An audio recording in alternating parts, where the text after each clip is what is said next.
हामीले लोकतन्त्रको लागि धेरै लामो लडाइँ लड्यौँ। अनेक आरोह अवरोहहरू हामीले पार गर्यौँ।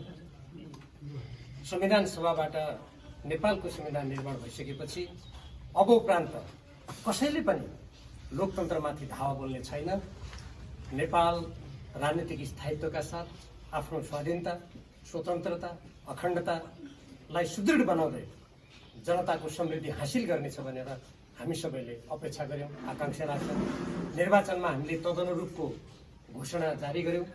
नेपाली जनताले हामीमाथि ठुलो आशा र भरोसा गरेर हामीलाई केन्द्रमा 7 प्रदेशमध्ये 6 प्रदेशमा अत्यधिक मतका साथ राज्य सञ्चालकको स्थानमा पुर्याइदिए। तर आफैले विगतमा संविधान सभामा गरेका वाचा, प्रतिज्ञा, घोषणा पत्र मार्फत गरेका वाचा, प्रतिज्ञाको विपरीत प्रधानमन्त्री केपी शर्मा ओलीजीले गतिविधि गर्न थाल्नुभयो। राष्ट्रिय स्वाधीनतालाई कमजोर बनाउने, राष्ट्रिय हितमा आघात पुर्याउने काम गर्दा गर्दै र त्यो कामलाई रोक्नुहोस् भनेर गरेको आग्रहलाई अपज्ञा गर्दा गर्दै अन्ततः उहाँले नेपाली जनताले 5 वर्षको लागि निर्वाचित गरेको प्रतिनिधि सभालाई नै विघटन गरिदिनु भयो र उहाँले संविधानमाथि प्रहार गर्नुभयो, लोकतन्त्रमाथि प्रहार गर्नुभयो र नेपाली जनताको त्यो आशा भरोसालाई छेद विच्छेद तुल्याउने कुचेष्टा गर्नुभयो। नेपाली लोकतन्त्र प्रेमी जनता र देशभक्त प्रेमी जनताले त्यसको विरुद्धमा आवाज उठाए। विशेष गरी अहिले तपाईँहरू पत्रकार साथीहरूसँग यो कुराकानी गरिरहेको सन्दर्भमा यहाँहरू सबैले लोकतन्त्रको पक्षमा र केपी शर्मा ओलीका ती गलत संविधान विरोधी, असंवैधानिक र राष्ट्रको हित विपरीतका क्रियाकलापको विरुद्धमा सशक्त आवाज उठाएर सूचना सम्प्रेषण गर्ने कार्यमा धेरै ठुलो भूमिका खेल्नु। हामीले यी गतिविधिबाट पाठ सिकेर हामीले विगतमा जुन कुराहरूलाई अगाडि बढाउन खोजेका थियौँ ती कुरालाई पुनर्स्थापित गर्नको लागि देशव्यापी रूपमा आन्दोलनको घोषणा गर्यौँ। त्यो लोकतन्त्रको पक्षमा भएको आन्दोलनमा हाम्रो पार्टी नेपाल कम्युनिस्ट पार्टी नेकपाले सक्रियतापूर्वक भूमिका खेल्यो। त्यस्तै देशको प्रमुख विपक्षी पार्टी नेपाली काङ्ग्रेस लगायतका लोकतन्त्र प्रेमी राजनीतिक दलहरूले प्रतिनिधि सभा विघटनको विरोध गर्दै जनतामा जागरण ल्याउने र जनतालाई परिचालित गर्ने काम गरे। म यस घडीमा यो हाम्रो लोकतन्त्रको पक्षमा गरिएको आन्दोलन र हामीले गरेका गतिविधिमा सहभागी हुने, त्यसमा सहयोग पुर्याउने र लोकतन्त्रको पक्षमा उभिने सबै राजनीतिक दल, पत्रकार साथीहरू, बुद्धिजीवी, नागरिक समाज, मजदुर, किसान, विद्यार्थी, शिक्षक, समाजसेवीहरू, नागरिक समाज सबैलाई र पार्टी पङ्क्ति सबैलाई म हार्दिक धन्यवाद दिन चाहन्छु। हाम्रो त्यो अभियान र नेपालको संविधानको प्रावधान बमोजिम सम्मानित सर्वोच्च अदालतले ऐतिहासिक निर्णय गरेको छ। भर्खरै यहाँहरूले हाम्रो पार्टी प्रदेश कमिटीको तर्फबाट पार्टी अध्यक्षको नाममा जारी प्रेस वक्तव्य सुनिसक्नुभयो। हामीले त्यसको स्वागत गरेका छौँ। यो निर्णय गरेकोमा हामीले धन्यवाद दिएका छौँ र यसले एकातर्फ हाम्रो लोकतन्त्रलाई कुनै व्यक्तिले निरङ्कुश स्वेच्छाचारी किसिमले काम गर्दैमा समाप्त गर्न सक्दैन। त्यो स्वेच्छाचारिता टिक्दैन भन्ने कुरा स्थापित भएको छ भने अर्कोतर्फ हाम्रो स्वतन्त्र न्यायालयको गरिमा र त्यसको भूमिकालाई पनि समाजमा सम्मानित किसिमले स्थापित गर्नको लागि थप सहयोग पुगेको छ। यसबाट हामी अत्यन्त खुसी छौँ र अब जसरी सर्वोच्च अदालतको निर्णयबाट 13 दिनभित्र प्रतिनिधि सभाको बैठक बोलाउनको लागि समेत परमादेश जारी भएको छ, तदनुरूप प्रतिनिधि सभाको बैठक अगाडि बढ्नेछ र हामीले विगतमा घोषणा गरिसकेका छौँ। अब यो लोकतन्त्रको रक्षाको लागि, हाम्रो राष्ट्रिय हितको रक्षाको लागि र जनताको आकांक्षा पूरा गर्नको लागि हामी सबै देशभक्त, लोकतन्त्र प्रेमी, राजनीतिक दल र व्यक्तिहरूसँग मिलेर यो देशलाई पुनः एउटा स्वाभाविक लोकतान्त्रिक बाटोमा अग्रसर गराउनेछौँ भन्ने कुरा हामीले भनिसकेका छौँ। हाम्रो पार्टीको तर्फबाट हामी तदनुकूल नै पहल गर्नेछौँ र आफ्ना गतिविधिहरूलाई अगाडि बढाउनेछौँ। हामी प्रतिनिधि सभा पुनर्स्थापना भएर यो कामलाई अगाडि बढाउने सन्दर्भमा तपाईँहरूको मनमा एउटा जिज्ञासा हुन सक्दछ सरकार गठनको कुरा। हामीले पहिले नै भनेका छौँ, अहिलेको अवस्थामा सरकार गठन गर्ने, को प्रधानमन्त्री हुने, को मन्त्री हुने भन्ने कुरा भन्दा पनि लोकतन्त्रको रक्षा हुने कि नहुने, नेपाली जनताले त्यति धेरै ठुलो मूल्य चुकाएर रगत पसिना बगाएर बनेको नेपालको संविधानलाई जसरी प्रधानमन्त्री केपी शर्मा ओलीजीले कुल्चने दुष्प्रयास गर्नुभयो त्यसलाई विफल बनाएर हामीले त्यो संविधानको रक्षा गर्ने कि नगर्ने, त्यो कुरा हाम्रो लागि प्रमुख थियो। अब पनि सरकारको निर्माण हुने सन्दर्भमा हाम्रो त्यही सैद्धान्तिक अडान, हाम्रो त्यही मान्यता अनुरूप हामी काम गर्नेछौँ र हामीलाई पुरा विश्वास छ यति ठुलो एउटा अभियानबाट, जनताको यत्रो ठुलो समर्थनबाट र सर्वोच्च अदालतको फैसलाबाट प्रतिनिधि सभा पुनर्स्थापना भएर हामी फेरि लोकतन्त्रलाई एउटा स्वाभाविक गतिमा अगाडि बढाउने स्थितिमा आइसकेको घडीमा निसन्देह नै हामीले विनम्रताका साथ जनता र देशको हितलाई सर्वोपरि राखेर आफ्ना गतिविधिहरू अगाडि बढाउनेछौँ। सरकार गठनको प्रक्रिया पनि यही भावनाका साथ तदनुकूल नै अगाडि बढ्नेछ। हामी कुनै व्यक्ति विशेष के पदमा पुग्छ पुग्दैन भन्ने हिसाब किताब गर्ने भन्दा पनि हाम्रो देशको स्वाधीनता, स्वतन्त्रता, अखण्डता, हाम्रो जनताको हित कसरी हुन्छ र लोकतन्त्र सुदृढ भएर कसरी अगाडि बढ्छ र नेपालको संविधानले पूर्ण रूपमा क्रियाशील हुने वातावरण कसरी हुन्छ भन्नेमा बढी हामी ध्यान दिनेछौँ। अहिले पनि हाम्रो देशको कालापानी, लिम्पुलेक, लिम्पियाधुरा बाह्य सैनिक उपस्थितिबाट अतिक्रमित छ। हाम्रा दशगजाहरू मिचिएका छन्। हामीलाई कतिपय असमान सन्धि सम्झौताहरूको सामना गरिरहेका छौँ। नेपाली जनताले नेपालको संविधानमा उल्लेख भए बमोजिम सम्पूर्ण असमान सन्धि सम्झौताहरूको पुनरावलोकन हुनेछ। समानताको आधारमा स्वतन्त्र परराष्ट्र नीति अनुरूप नेपाल अगाडि बढ्नेछ भनेर जुन उद्घोष गरेको थियो केपी शर्मा ओलीजीले त्यतातर्फ ध्यान दिनु त कता कता बालवाटारमा राति एउटा कुनै देशको गुप्तचर प्रमुखसँग भेटेर नेपाली जनताको स्वाभिमानलाई झुकाउने कुचेष्टा गर्नुभयो। हामी यसरी हाम्रो राष्ट्रिय हित, हाम्रो स्वाधीनता, नेपाली जनताको स्वाभिमानको पक्षमा र लोकतन्त्रको पक्षमा उभिने क्रममा यहाँ यो आन्दोलनमा हामी सक्रिय भएका थियौँ। यो प्रसङ्गलाई मैले अघि नै भनिसकेको छु। अब यस प्रसङ्गमा अलिकति थोरै म राष्ट्रपतिको भूमिकाको बारेमा पनि चर्चा गर्न चाहन्छु। हामीले आशा गरेका थियौँ नेपालको संविधानले जसरी राष्ट्रपतिले संविधानको संरक्षण गर्नु उहाँको कर्तव्य हो भनेर प्रष्ट रूपमा नेपालको संविधानमा लेखेको थियो, प्रधानमन्त्री केपी शर्मा ओलीका असंवैधानिक र स्वेच्छाचारी निर्णयहरूलाई उहाँको कार्यालयमा पुर्याइँदा उहाँले आफ्नो कर्तव्यप्रति ध्यान दिनु भएन। त्यसमा हामीले आपत्ति यसभन्दा अगाडि नै जनाइसकेका छौँ। हाम्रो देशको राष्ट्रपति, हाम्रो देशको प्रधानमन्त्री र प्रत्येक राज्यका निकायहरू संविधानमा उल्लेखित प्रावधानबाट निर्देशित छन्।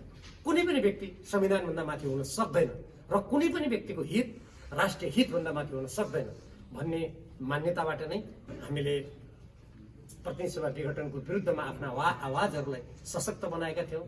हामीलाई खुसी छ, मैले अघि नै भने नेपाली समाजका प्रत्येक अङ्ग, प्रत्येक निकाय, प्रत्येक पक्षबाट प्रतिनिधि सभा विघटनको विरुद्धमा सशक्त रूपमा आवाज उठाइयो र त्यो आवाज नेपालको संविधानका प्रावधान र राष्ट्रिय आवश्यकता अनुकूल सम्मानित सर्वोच्च अदालतबाट पनि सोही अनुरूप निर्णय भयो। अब आगामी दिनमा हामीले विगतबाट पाठ सिकेर पुनः हाम्रो देशमा हाम्रो राष्ट्रिय हितमाथि आँचाउने, फेरि लोकतन्त्रलाई खजबज गर्ने, फेरि कुनै व्यक्ति विशेषका आफ्ना निहित स्वार्थहरूले प्राधान्यता पाउने काम हुने छैन भन्ने कुरामा हामी विश्वस्त छौँ। कसैले त्यस्तो गर्न खोज्यो भने पनि हाम्रा सैद्धान्तिक अडानहरू यथावत रहनेछन् र मैले यति भने। अब यसबाहेक पत्रकार साथीहरूका कुनै यस सम्बन्धमा जिज्ञासा प्रश्नहरू छन् भने त्यसलाई स्पष्ट पार्ने प्रयास गर्नेछु। धन्यवाद। अहिले नै हामीले राष्ट्रपतिको बारेमा के हुनेछ भन्ने कुरा सोच्नु या त्यस सम्बन्धमा मैले बोल्नु यो धेरै नै हतारो हुनेछ। किनभने अहिले हाम्रो अगाडि सर्वोच्च अदालतको फैसला बमोजिम 13 दिनभित्र प्रतिनिधि सभाको बैठकको आयोजना गर्ने र त्यसमा प्रधानमन्त्री केपी शर्मा ओलीजी को सम्बन्धमा निर्णय गर्ने महत्त्वपूर्ण काम छ। र यसै प्रसङ्गमा मैले एउटा कुरा भनिहाल्नु, मैले हिजो नै त्यो विचार बाहिर प्रकट पनि गरिसकेको छु सामाजिक सञ्जाल मार्फत। जब केपी शर्मा ओलीजीले गरेको काम असंवैधानिक र गलत छ भनेर सर्वोच्च अदालतले भनिसकेपछि उहाँमा नैतिकताको अलिकति पनि काहीँ छेउछाउमा बाँकी छ भने उहाँले तत्काल राजीनामा दिनु पर्थ्यो र उहाँले जनतालाई भन्नु पर्थ्यो, आदरणीय जनसमुदाय, मैले गरेको निर्णय सम्मानित सर्वोच्च अदालतले गलत ठहर्याएको छ, त्यसकारण अब मैले एकछिन पनि यो पदमा बस्न मिल्दैन भनेर उहाँले छोड्न पर्थ्यो। तर यो नैतिकता भन्ने विषय कस्तो रहेछ भने नैतिक जो हुन्छ त्यो व्यक्तिको लागि मात्रै हुन्छ कि जस्तो मलाई लाग्छ। जुन व्यक्तिले नैतिक धरातलका सम्पूर्ण पर्खालहरू भत्काउँछ त्यस्तो व्यक्तिलाई नैतिकताको अलिकति पनि महसुस हुँदो रहेनछ भन्ने पनि देखिन्छ। तर म दोहोऱ्याउन चाहन्छु, अहिले उहाँले जुन उठाउनु भएको प्रश्न छ, प्रधानमन्त्री केपी शर्मा ओलीजीले तत्काल पद छोड्नुपर्छ। उहाँलाई उहाँका गतिविधिहरू असंवैधानिक भए र उहाँले चालेको कदम गलत छ भनिसकेपछि उहाँलाई अब नेपालको संविधान अन्तर्गत प्रधानमन्त्री भन्ने पद अगाडि राखिरहन एकछिन पनि सुहाउँदैन। त्यसकारण यही कुरालाई टुङ्ग्याउने कुरा अहिले प्राथमिकतामा पर्छ। त्यसपछि अरू राष्ट्रपति लगायत अरूको के हुनेछ भन्ने कुरा भविष्यमा हामी छलफल गर्दै जान्छौँ। प्रधानमन्त्रीले राजीनामा दिन संसद सामना गर्छ भने के हो? प्रधानमन्त्रीको त पहिलो अविश्वास प्रस्ताव आइसकेपछि अनि अगाडि बढ्ने पर्छ। अब उहाँ सर्वोच्च अदालतले पनि मेरै पक्षमा फैसला गर्छ भन्नुहुन्थ्यो।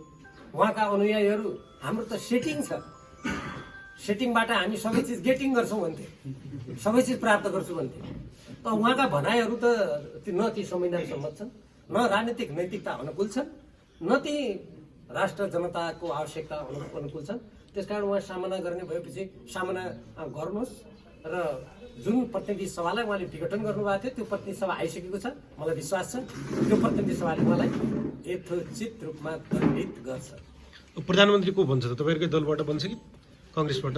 हामीले प्रधानमन्त्री को बन्नुहुन्छ भन्ने कुरा खुला राखेका छौँ र हामी मैले अघि नै भने जस्तै नेपालको संविधानलाई सक्रियतापूर्वक क्रियाशील हुन दिने र लोकतन्त्रलाई रक्षा गर्ने र हाम्रो राष्ट्रका हित अनुकूल अगाडि बढ्ने कुरामा जे गर्दा राम्रो हुन्छ हामी त्यो बाटोमा जानेछौँ। र तत्सम्बन्धमा अहिले को प्रधानमन्त्री हुने भन्ने विषयमा हामीले संस्थागत रूपमा प्रवेश पनि गरिसकेका छैनौँ र सबै राजनीतिक दलहरूसँगको परामर्श आफ्नै पार्टीभित्रको छलफलबाट हाम्रो पार्टी उचित निर्णयमा पुग्नेछ। राजनीतिक अवस्था तरङ्गित छ, दलहरू बीच तिक्तता बढेको छ, आन्तरिक शक्ति विभाजित हुँदा विदेशले हेप्ने र षड्यन्त्र गर्ने सम्भावना बढेको छ। यसको निकास के हुन सक्छ? तपाईँको धारणा के छ? यो तपाईँले भनेको अवस्थाको सिर्जनाकार केपी शर्मा ओलीजी नै हो। 5 वर्षको लागि जनताले दिएको यति ठुलो झन्डै 2/3 बहुमतलाई विखण्डित गरेर उहाँले जसरी विषयमा प्रतिनिधि सभा विघटन गर्नुभयो र बालुवाटारमा विदेशी गुप्तचर प्रमुखसँग भेट्नुभयो, त्यही कारणले तपाईँले भनेको त्यो आशंका उत्पन्न भएको हो। अब प्रतिनिधि सभा स्थापना भइसकेपछि त्यहाँ नेपाली जनताबाट निर्वाचित जनप्रतिनिधिहरूले जनताको सार्वभौम सत्ताको अभ्यास गर्नुहुनेछ र कुनै पनि प्रकारका त्यस्ता विदेशी चलखेल र हाम्रो देशको आफ्नो आफै निर्णय गर्न पाउने अधिकारमाथि कतैबाट पनि अनुचित भूमिका भयो, अनुचित हस्तक्षेप भयो भने हामी त्यसको सशक्त प्रतिवाद गर्नेछौँ। र म यहीँबाट अब त्यस्तो स्थिति कतै आउन थाल्यो भने जसरी पत्रकार जगतले ती सूचनाहरूलाई यथाशीघ्र जनतामा सम्प्रेषित गर्ने र देशभक्त जनताहरूले त्यसको विरुद्धमा सशक्त आवाज उठाएर विफल पार्ने गरेको छ। हाम्रो त्यो अभियान जारी हुनेछ र मलाई लाग्छ अब प्रतिनिधि सभा पुनर्स्थापना भइसकेपछि कुनै पनि त्यस्तो दुराशय राख्ने शक्तिले पनि अब चलखेल गर्ने त्यस्तो दुस्साहस नगर्ला भन्ने पनि म विश्वास गर्छु। ओलीसँग मेलमिलाप हुने सम्भावना केही छ अझै? व्यक्तिगत रूपमा केपी शर्मा ओलीजीले समूहसँग राष्ट्रका सामु आफूले गल्ती गरे, मैले प्रतिनिधि सभा विघटन गरेर असंवैधानिक गतिविधि गरेको रहेछु, नेपाली जनता र विशेष गरी नेपाल कम्युनिस्ट पार्टी नेकपा पङ्क्तिमा आबद्ध सबैले मलाई माफ गर्नुहोस् भन्नुभयो। त्यसपछि उहाँले अहिले नैतिकता महसुस गरेर प्रधानमन्त्रीबाट राजीनामा दिनुभयो र अरू हाम्रो पार्टीका आन्तरिक कुराहरू जुन विगतमा उहाँ अवज्ञा गर्दै आउनुभएको थियो त्यो सबै महसुस गर्नुभयो भने उहाँको बारेमा हामी सकारात्मक हुनु पनि सक्छौँ। कुन सन्दर्भमा भने पार्टीबाट जुन हामीले निष्कासित गरेका छौँ त्यो सन्दर्भमा मात्रै, प्रधानमन्त्रीको सन्दर्भमा भने होइन। हामी सकारात्मक हुनु पनि सक्दछौँ। जहाँसम्म उहाँले जुन गुट सिर्जना गर्नुभएको थियो, म यहीँबाट यो पत्रकार सम्मेलन मार्फत म केपी शर्मा ओलीजीले सिर्जना गर्नुभएको त्यो गुटमा लागेर असंवैधानिक गतिविधिमा संलग्न हुनुभएका वा बाध्यता बसोस्, भ्रम बसोस् वा कुनै मोह बसोस् त्यसमा लाग्नुभएका सम्पूर्ण हाम्रो त्यो बेला एकै पार्टी छँदाखेरि नेपाल कम्युनिस्ट पार्टी नेकपाका विभिन्न भूमिकामा रहनुभएका या सदस्य रहनुभएका सबैलाई अब एकताबद्ध भएर अगाडि बढ्न म आह्वान गर्न चाहन्छु। जहाँसम्म यो प्रदेशको कुरा छ, यो प्रदेशमा रहनुभएका प्रतिनिधि सभाका माननीय सदस्यहरू जो नेपाल कम्युनिस्ट पार्टी नेकपाबाट निर्वाचित हुनुभएको थियो उहाँहरूलाई पुनः हाम्रो संस्थापन पक्षमा जहाँ 441 जना निर्वाचन आयोगमा दर्ता भएका सदस्यहरू जो अहिले 431 जना बाँकी रहेको भन्ने छ, त्यसको झन्डै 2/3 बहुमत जोसँग छ, थाई कमिटीमा 2/3 बहुमत जोसँग छ, प्रदेशको बहुमत, जिल्ला कमिटीका बहुमत जोसँग छ, अर्थात् हामीसँग उहाँहरूलाई फेरि त्यो आफ्नो सुबाटोतर्फ फर्किनु पनि म ती सम्पूर्ण मान्य सदस्यहरू र केपी ओलीजीको भ्रममा परेर त्यता लाग्नुभएका सम्पूर्ण पार्टी पङ्क्तिमा आबद्ध साथीहरूलाई पनि म आह्वान गर्न चाहन्छु। र उहाँहरू सबै यदि यो देशको राष्ट्रिय हितलाई सर्वोपरि राख्ने, केपी ओलीजीका असंवैधानिक गतिविधिहरू गलत रहेछन् भन्ने कुरा महसुस गर्नुहुन्छ भने हाम्रो ढोका एकदम फराकिलो छातीका साथ खुला छ।